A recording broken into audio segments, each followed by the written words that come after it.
The first sound I heard that morning wasn't birds or traffic. It was the hollow clank of metal against wood, sharp and angry like someone trying to pry a secret out of the ground.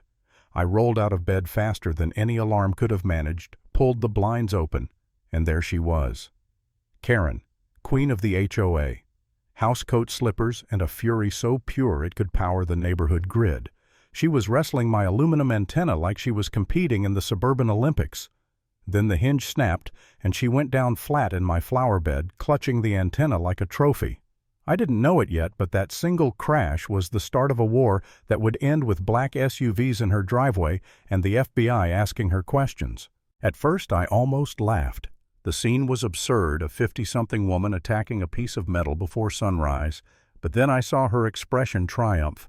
Righteous, unshakable, the kind of look people get when they believe they're the hero in a story no one else is reading. She yanked the bass out, muttering about aesthetic codes and community standards. I stayed behind the blinds, snapped a few photos, part self-defense, part disbelief. When I finally stepped outside, she spun toward me, panting antenna still in her hand. "Your ugly stick is down," she said. "You're welcome. The neighborhood looks decent again." I tilted my head. "Karen, you just trespassed and vandalized my property before breakfast." Impressive efficiency. She didn't even blink. The HOA voted. That thing violated Section 14, subsection C. Structures resembling telecommunications equipment are prohibited. "Funny," I said. "I didn't realize your HOA title came with a badge and probable cause." Her cheeks flushed red. "You'll see. I'll have you fined. That contraption could be spying on people for all we know." I wanted to argue to explain it was just a high-band receiver for a weather study, nothing illegal, nothing dangerous. But logic doesn't work on people who live off drama. So I let her march off antenna, dragging behind her like a medieval lance, and went inside to make coffee. My phone buzzed. Before I'd even taken a sip, 3 texts from neighbors. Did she really rip that down? And, "Dude, call the cops." But I didn't. Not yet. I played the long game, sent the photos to my lawyer, waited. By noon, Karen had taped flyers to every mailbox, her handwriting pretending to be official. "Unauthorized surveillance device removed for safety of residents." She signed it like she was some kind of federal agent. What she didn't know was that the antenna had been logging live data to a secure server. When she yanked it loose, the system flagged a tamper alert and sent a ping to the organization I was working with, a government research partner. And they didn't ignore pings. That evening, Karen came back. She dumped the broken pieces on my porch and declared, "This junk is now evidence. If you replace it, I'll file an injunction." Evidence of what I asked. "Your burglary skills." Her eyes narrowed. "Don't test me. I have friends in law enforcement." The timing couldn't have been more perfect, because right then, down the street, 2 black SUVs rolled in unmarked, silent, smooth. Neighbors froze mid-lawn mow. Karen's voice died in her throat. The SUV stopped in front of her house, doors opening in sync. 2 men in suits stepped out, badges flashing.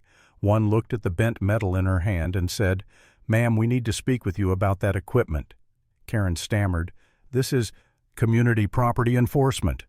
The agent didn't flinch. "That's federal property. Please put it down." The antenna clattered against concrete. Neighbors gasped. Karen looked at me like I'd summoned the devil himself. I smiled and said quietly, "Looks like you really did escalate." For a moment I thought that would be it, a cautionary tale for the HOA newsletter. But Karen doesn't stop when she loses. She doubles down. Within a week, she was back in her blazer calling emergency board meetings. Her new crusade, a security amendment giving the HOA power to remove any non-aesthetic or suspicious structure. In other words, legalized paranoia. I didn't attend, but my friend Mark recorded it. Karen stood there, voice trembling with conviction, waving conspiracy printouts claiming my antenna was part of a spy network. When she unveiled her evidence, it was a collage of Reddit screenshots and a ham radio manual she'd labeled encrypted spy codes. Half the room laughed out loud. The amendment failed 21-3. Karen's empire cracked, but she refused to see it. That's when things turned nasty. Fake citations appeared in mailboxes, official-looking papers with a fake HOA seal charging $500 aesthetic fines. My own letter accused me of threatening community safety. I posted a photo in the neighborhood chat. Anyone else get a bill from Karen's fantasy police department? Replies flooded in. Turns out a dozen neighbors had gotten them too for things like mismatched curtains or mailbox tilt. People were furious. Someone sent the evidence to the city. And then the black SUVs came back. The agent spoke to Karen on her porch while the entire street watched. "Ma'am, distributing documents with falsified seals is a criminal offense," one said. Karen, still clinging to delusion, shouted, "I'm protecting this neighborhood from espionage." They didn't argue. They just handed her a warning and left. That was the moment the neighborhood turned not against me, but against her. For the first time, her authority cracked in daylight. But the calm didn't last. The more she lost control, the more desperate she became. Flyers covered our mailboxes again. "Trust no one. Spy among us." My mailbox was ripped off its hinge. My sprinkler flooded overnight. Packages disappeared. I knew who it was, but I stayed quiet. Every act of sabotage was another entry in the file I was building: dates, photos, video clips, evidence. I wasn't fighting back with rage. I was building a case. Still, there was a moment when I almost gave up. One night I sat at my kitchen table, power flickering from another mysterious outage, and thought maybe I should just move. Maybe this isn't worth it. I'd bought this house to escape chaos, not to live next door to it. Maybe compliance was easier than conflict. For a second I actually considered packing up and disappearing. Then I looked at the photo I'd taken that first morning, Karen in her robe, dirt on her face, antenna in hand like a trophy, and something clicked. People like her count on you giving up. That's their power. I wasn't going to hand it to her. So I documented everything.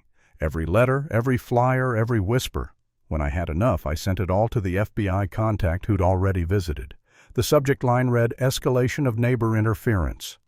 2 days later, the SUVs came again. It was almost cinematic. 9 p.m.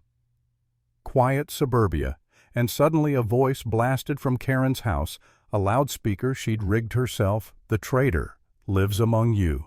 Spotlights swept across driveways, finally locking on my house. Kids cried. Curtains snapped shut. I stepped onto my porch, coffee mug in hand, and stared straight into the beam. Karen's silhouette appeared in the upstairs window, hair wild, clutching a walkie-talkie. "You can't hide anymore," she shrieked. Then engines, tires crunching gravel. The SUVs roared into the cul-de-sac, blocking every exit. The loudspeaker cut mid-sentence. Karen's door slammed open. She stumbled out shouting, "You can't take me. I'm the law here. He's the spy." The lead agent stepped forward, calm as ever. "Ma'am, you are under investigation for obstruction, harassment, and distribution of fraudulent documents. Please step away." Karen laughed, that sharp, cracking laugh of someone who's fallen off her own script. "Resist, I lead. Without me, this community will fall." She darted back inside. The agents followed. There was a crash, shouting something metallic hitting tile. Then silence. When they came out, she was between them, not cuffed, but done. Her eyes scanned the crowd, wild and terrified. "You'll regret this," she screamed. "You're all part of it." No one answered. Not Pam, not Gerald, not anyone. The SUV swallowed her and rolled away into the night. The next day, her house was dark. The HOA board called an emergency meeting. Karen was officially removed as president. Pam resigned, mumbling something about peace and gardening. Gerald pretended to have the flu indefinitely. For the first time in months, the neighborhood breathed. Kids played basketball in driveways again. People waved. The paranoia lifted like fog. A week later, I got a short note from the FBI. "Thank you for your cooperation. Please retain your records."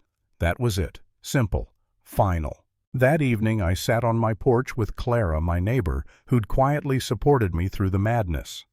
She nodded toward Karen's empty house and asked, "You think she'll come back?" I shrugged. People like her always try, but once the spotlight turns on them, it's never the same. Karen had torn down my antenna, tried to tear down my reputation, and in the end, she tore down herself instead. I didn't need revenge. All I had to do was stand still and let her own storm consume her. Because sometimes justice doesn't roar. Sometimes it just rolls up in a black SUV at dusk, quiet, deliberate, and right on time.